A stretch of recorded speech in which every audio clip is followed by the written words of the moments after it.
श्री स्वस्तानी व्रत कथाको 27औं दिन वर मुहुर्तको पूर्व सन्ध्यामा सम्पूर्ण भक्तजनहरूमा शुभ प्रभातम। आज म श्री स्वस्तानी व्रत कथाको 27 अध्याय श्रवण गराउँदैछु। कथा श्रवणको प्रभावले श्री स्वस्तानी परमेश्वरी भगवती माले सबैको कल्याण गरून्। यम्बरमा वरुणेन्द्र रुद्र मरुतः सन्वेन्दते व्यस्तवै वेदै साङ्गवद कर्मोपनिषदै गायन्ति अंसामगा ध्यानावस्थित तद्गतेन मनसा पश्यन्ति यं योगिनो यस्यां तन्मविदो सुरसुरगणा देवाय तस्मै नमः। ॐ अथ 27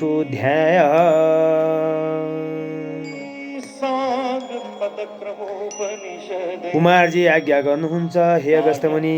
ता उपरान्त टोलीहरू भन्छन्, हे महारानी, स्वर्गका अप्सराले स्वस्तानी परमेश्वरको व्रत गर्न लागेको देख्यौँ र उनका संसर्गमा हामीले पनि व्रत गर्न लाग्यौँ। विलम्ब भयो, क्षमा गर्नुहोस्। तपाईँलाई पनि श्री स्वस्तानी परमेश्वरका प्रसाद ल्याइदिएका छौँ, लिनुहोस् भनी टोलीहरूले भनेको वचन सुनि चन्द्रावती अति क्रोधी भई लाल लाल आँखा गरी दाराकिटी नागले फुङ्गारे झैँ सुस्केर हाली मत्ताती झैँ रिसाउँदै ठुल्ठुला स्वरले गजी, हे पापी टोलीहरू, तिमीले मलाई यस्तो वनमा छाडी व्रत गर्न पछि लाग्यौँ। सेवकको धर्म यही हो।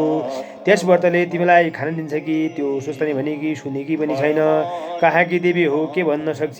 तिमीहरूले मलाई नटेरेको हो। वनमा भएर यो बो भयो, नत्र तिमीलाई मारिहाल्ने थिए। कहिले पुगौँला भनी हतपत भई आएको मलाई विलम्ब गरिदियौँ। अपराधीलाई पनि ठुला अपराधी तिमीहरू जस्तालाई नै भन्नुपर्छ भनी बाँदर कुदेर गए। टोलेका हातबाट श्री स्वस्तानी परमेश्वरको प्रसाद खोसी फाल्दे अब पनि यसै गरौँला कि चाँडै लैजाउला भनी बिचरा टोलेहरूले केही भन्न नसकी चिन्तामणि असाध्य दुःखी भए। डराई आँखादेखि बलिन्दा आँसुका धारा खसाली केही भन्न नसकी मनले श्री स्वस्तानी परमेश्वरकोलाई सम्झी चुप्प लागि डोली बोकी गए। लावण्य देशका नजिकै शाली नदी थिइन्। त्यहाँ पुगी आधा नदी तरिसकेपछि श्री स्वस्तानी परमेश्वरलाई निन्दा गरेको हुनाले अकस्मात चतुवा टाँके जस्तै गरी मेघ उठी मुसलधारे चाहिँ पानी भर्छ्यो। ठुला बतास आयो र चन्द्रावती शाली नदीमा डोलीबाट खसिन्। डोलीहरू श्री स्वस्तानी परमेश्वरको भटवाले पंक्षीहरू भई कैलाश गई आनन्दले शिवपुरीमा रहे। जो मनुष्य श्री स्वस्तानी परमेश्वरको व्रत गर्ला त्यसले त्यो पदवी पाउला। त्यहाँ उपरान्त चन्द्रावती ब्राह्मणी महापातक भई जलभित्र रहिन्। यस दिनदेखि शाली नदी बगिनन् स्थिर भइरहन्। माझीहरूले स्थिर भएको देखियो कि आश्चर्य भयो। यस नदीमा ग्रह आई बस्यो भयो कि के भयो, अथवा यज्ञमा केही उत्पात हुन लाग्यो र यस्तो भयो कि यो कुरा राजा छेउ भन्ने हो कि भनी नवराज राजा छेउ गई बिन्ती गरे, हे महाराज, शाली नदी बगिनन् थिर भएकी छन्। यस्तो भएको हामीले सुनेका पनि थिएनौँ। आज आँखाले देख्यौँ कि आश्चर्य भयो। विचार गरी बक्सियोस् भनी बिन्ती गरे। अनि माझीको वचन सुनि नवराज राजाले हेमन्तलाई डाके। माझीहरूले भनेको वृत्तान्त बताई लोक समित भई शाली नदीको गई। माझीहरूलाई भित्र कुनै जन्तु छ कि जाल हाने हेर भनी हराइ बक्स्यो।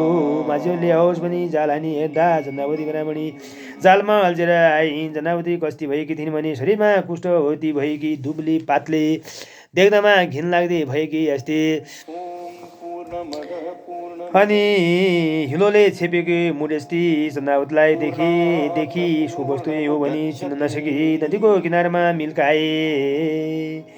फेरि जलभित्र पसी अरू केही छन् कि भनी खोज्न लागे तर केही पनि पाएनन्। हे महाराज, हामीले त केही पाउन सकिनन् भनी बिन्ती गरे। त्यसपछि नवराज राजाले, हे गङ्गे, तिमी किन स्थिर भइरहेका छौ? मैले जान्न सकिनँ, मदेखि प्रसन्न हो पनि आत्मार्घले पारो नवरत्न समेत गरी गाईको दुध दहीले अर्घ्य दिई बक्स्यो। राजाले अर्घ्य दिनसाथ शाली नदी बगिन्। त्योदेखि नवराज राजाले आचर्य मानि लोक समेत भई दरबार फर्की बक्स्यो। चन्द्रावती ब्राह्मणी कस्ती भइदिन् भने क्षणमा चेष्टा, क्षणमा मूर्छ हुने, क्षणमा क्षुद्र हुने, तृष्णा हुने, साह्रै कष्टमा परेकी। त्यस्तो अवस्थादेखि अनेक महाकष्ट पाई मुडे चाहिँ शाली नदीको किनारमा रहिन्। एक दिन साह्रै भोक लाग्यो, खानेकुरा केही नपाउँदा माटो खाउँ भनी माटो हातमा लि।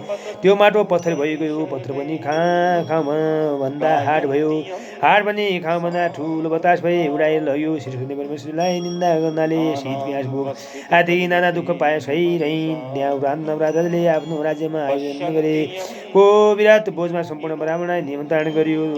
आएका ब्राह्मणलाई नपुरीवासी कपिली गोत्रे दुई भाइ ब्राह्मण पनि राजाको वन ब्राह्मण भोजमा जन्म भनी धेरैबाट आउँदा चन्द्रावतीदेखि तिमीहरू को हो कहाँ जन लागेर आयौ भनी ब्राह्मणहरू भन्छन्, हामी कपिल नाम गरेका ब्राह्मण हौ।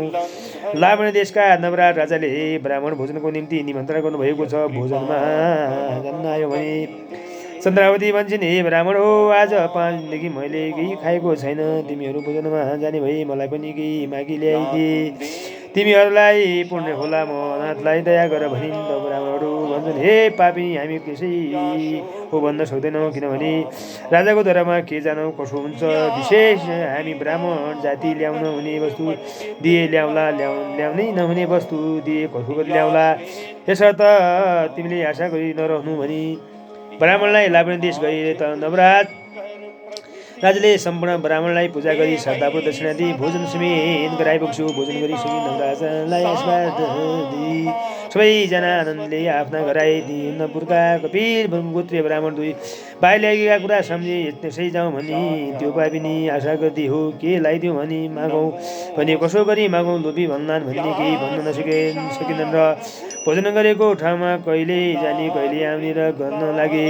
त्यसो गरेको गोमा राजमाताले देखिन्। तब भण्डारीलाई डाकी भनिन्, हे भण्डारी हो, ती ब्राह्मणले खान पाएन कि कसो हो, सन्तोष भएन कि यताउता घुमिरहेका छन्, सोध भनी आज्ञा भयो। भण्डारले हवस् पनि गए। हे ब्राह्मण हो, तपाईँहरूले खान पाउनु भयो कि नै, अथवा सन्तोष भएन कि इच्छा भए फेरि भोजन गर्नुहोस् भन्दा ब्राह्मण भन्छन्, हे भण्डारी महाराज, कृपाले इच्छापूर्वक भोजन गऱ्यौँ, सन्तोष पनि भयौँ। हामी यहाँ आउँदा सानीको तिरमा उब्जेकी हातमा खसेकी कोही स्त्री जातिले देखि कहाँ जान्छ भनी सोधी हामीले राजका ब्राह्मण भोजनमा जान लागेका हौँ भन्दा तपाईँहरू भोजनमा जे खानेकुरा भए पनि मलाई केही ल्याइदिनुहोस्, 5 दिनदेखि खाएकी छैन भन्थे। त्यसले यसै जाउँ भने त्यो आशा गरिरहेकी होली, केही लग्ने भने कसो गरी मागौँ भनी यताउता डुलेका हौँ, के गर्ने हो कस्तो गर्ने भनेर मलाई अप्ठ्यारो भयो पनि पर्खेका छौँ भने सो कुरा भण्डारले गोमा राजमाता छेउ बताए। तब गोमा राजमाता दुई ब्राह्मणले भोग्न सक्ने जति अन्न दियो भनी आज्ञा भयो। भण्डारले हवस् पनि भण्डारमा राखेको वस्तुले जाँदा राजाको सम्पूर्ण भण्डार नै दियो। केही नपाए राजमा राजेको ठाउँमा केही छैन, के दिउँ भनी बिन्ती गरे। गोमा राजमाताले यस्तो कुरा सुनि आफै भण्डारमा गए। हेर्नुभयो, दिने वस्तु केही देख्नु भएन। आफूलाई पनि पकाइरहेको भात दिइहाल भनी हराउनु भयो। भण्डारले हवस् भनी भात दिई ब्राह्मण छेउ गए भने, हे ब्राह्मण हो, त्यसको नामले निमित्त गए। राजाको सम्पूर्ण भण्डारको वस्तु सुकिगयो, राखेको ठाउँमा केही पाइन। यो राजमालाई भनी पकाइरहेको भात छ, लगिदेऊ, अरू थौक छैन भनी सुमिते। ब्राह्मणहरूले धेरै मानी त्यो भातले दरबारदेखि गए। ब्राह्मणहरू जाने बित्तिकै राजाको सम्पूर्ण भण्डार बन्द भयो। जहाँ जे राख्यो त्यो त्यही सबै थोक देख्यो भनी कुमारजीले अगस्त्यलाई बताउनु भयो। इति स्कन्दपुराणे केदारखण्डे माघमासगस्त्य संवादे कथायां ब्राह्मण भोजन नाम सप्तविंशोऽध्यायः। सर्वे भवन्तु सुखिनः, सर्वे सन्तु निरामयाः, सर्वे भद्राणि पश्यन्तु मा कश्चित् ओम शान्ति, ओम शान्ति, ओम शान्ति।